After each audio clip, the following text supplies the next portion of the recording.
दोस्तों, साया तक भी साथ छोड़ देता है, लेकिन आपका असल में अपना वही है जो आपके हर दुख में कंधे से कंधा मिलाकर आपके साथ रहे। हेलो गाइस, मैं प्रवीण ज्ञान डायरी से एक प्यारी सी कहानी लेकर के आया हूँ फिर से।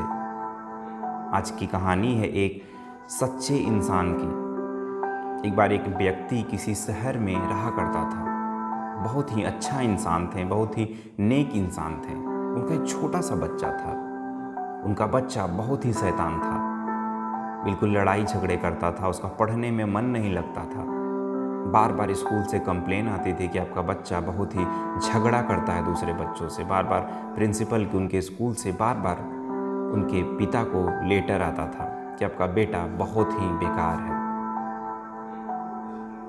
बिल्कुल बार बार शिकायतें आती थी उसके स्कूल से। उसके जो पिताजी थे वो काफ़ी परेशान थे। उनको लगता था कि मेरा बेटा कुछ भी नहीं कर पाएगा। बार बार शिकायतें मिल रही। उनको बहुत टेंशन हो गई कि अब हम कैसे अपने बेटे को सुधारें, कैसे उसको क्या करें। फिर जब उसका बेटा थोड़ा सा बड़ा हुआ तो उसके पिता ने सोचा कि मेरा बेटा पढ़ाई लिखाई तो नहीं कर रहा है, तो इसकी क्यों ना शादी करा देते हैं। उसके पिता ने फैसला लिया कि इसकी शादी करा देते हैं, शायद ये सुधर जाए। उसके पिता उसकी शादी धूमधाम से करते हैं।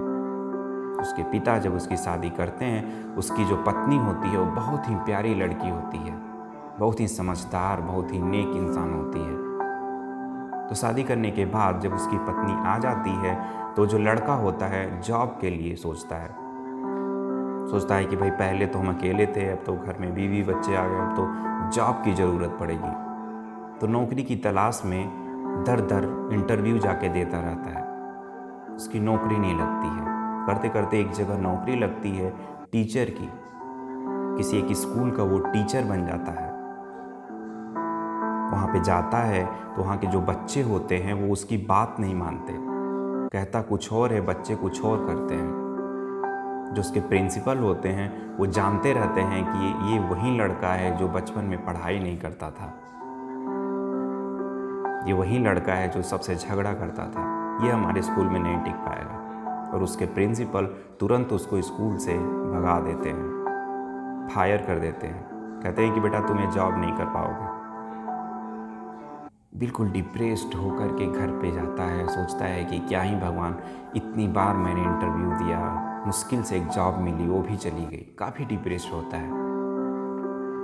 उसकी पत्नी उसको बहुत ही प्यार से समझाती है, कहती है कि कोई बात नहीं, एक जॉब चली गई फिर से दूसरी जॉब मिल जाएगी।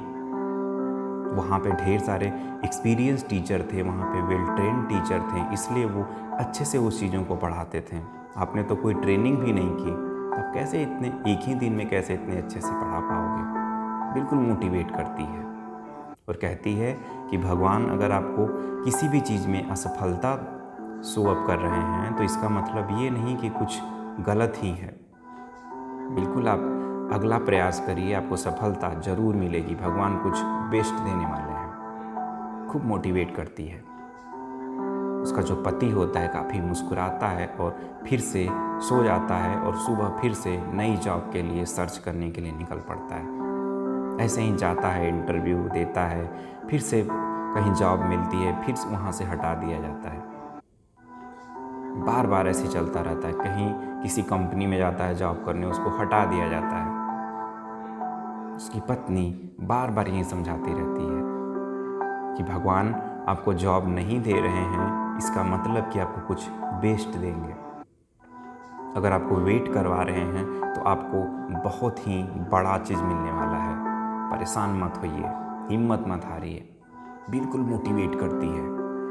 उसका पति जितना ही डिप्रेस्ड होकर घर आता है, उसकी पत्नी उतनी ही मोटिवेट करती है उसको।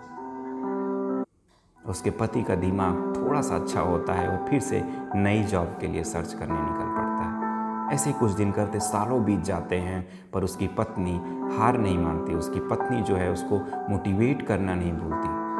फिर से एक दिन होता है कि जब उसको नई जॉब मिलती है,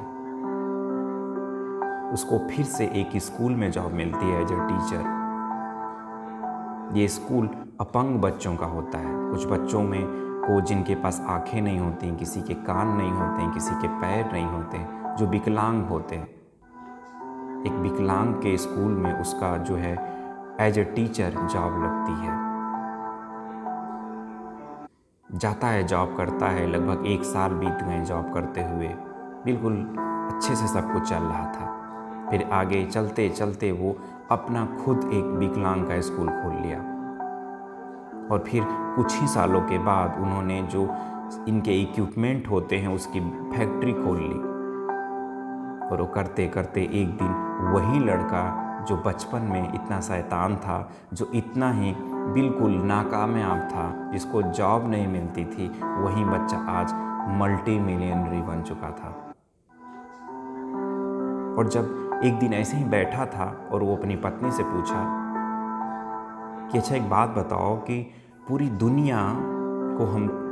दुनिया जितने भी लोग हैं, किसी को भी नहीं लगता था कि हम इतने सफल हो पाएंगे। सबको लगता था कि ये तो बिल्कुल बेकार चीज़ है, लेकिन तुम्हें कैसे इतना विश्वास था मुझ पे? तुम्हें कैसे लगता था कि मैं कुछ कर पाऊँगा?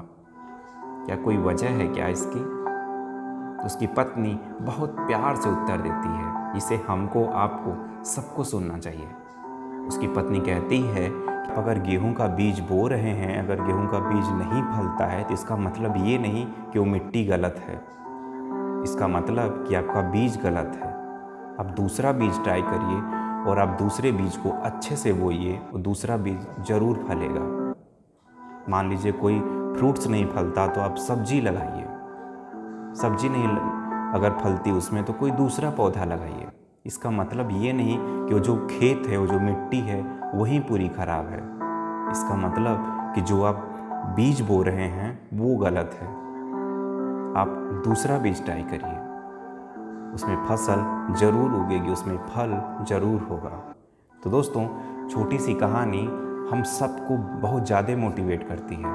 अक्सर हम क्या होता है कि डिप्रेस्ड होते हैं, कभी कभी हमको बार बार असफलताएं मिलती है तो हम काफ़ी डिप्रेस्ड हो जाते हैं, और हमारे साथ जो हमारे अपने होते हैं वो भी हमको डीमोटिवेट करने लगते हैं। तो याद रखिए कि जब कभी भी आपके अपनों को असफलताएं मिल रही हों या उनको जीत नहीं मिल रही हो, उनकी हार हो रही हो, तो आप उनके साथ हमेशा खड़े रहिए, क्योंकि सच्चा अपना वही होता है जब आप उनकी असफलताओं में साथ हों। जब उनकी दुख की घड़ी हो तो आपका साथ बहुत ही ज़रूरी है, और सच्चा अपना वही होता है जब मुसीबत की घड़ी में आपके साथ खड़ा हो। और यकीन मानिए कि जो भगवान ने हम सबको जो बीज पृथ्वी पर बनाकर भेजा है, उसमें से कोई भी प्रोडक्ट ऐसा नहीं हो सकता जो गलत हो। हर लोगों में कुछ ना कुछ कैपेबिलिटी ज़रूर होती है। तो अगर आपको हर बार असफलता मिल रही है तो इसका मतलब ये नहीं कि आप खराब हैं। आप तरीके को बदलिए, आप उस मिट्टी में दूसरे तरह का बीज बोइए, आप दूसरे फील्ड में जाइए, लेकिन आपको सफलता ज़रूर मिलेगी, क्योंकि ईश्वर का बनाया कोई भी प्रोडक्ट गलत नहीं होता। तो जैसा कि आपका दोस्त कहता है, अपनों के प्यार के साथ, उस ईश्वर पे विश्वास के साथ कि चलो ज़िंदगी में कुछ ऐसा कर लिया जाए कि जाने के बाद भी आपको हमेशा याद किया जाए। अगले हफ्ते मिलता हूँ फिर से प्यारी सी कहानी के साथ। तब तक खुश रहिए, मस्त रहिए और हमेशा मुस्कुराते रहिए, और अपने अपनों का सच्ची केयर करना मत भूलिएगा। जय हिंद।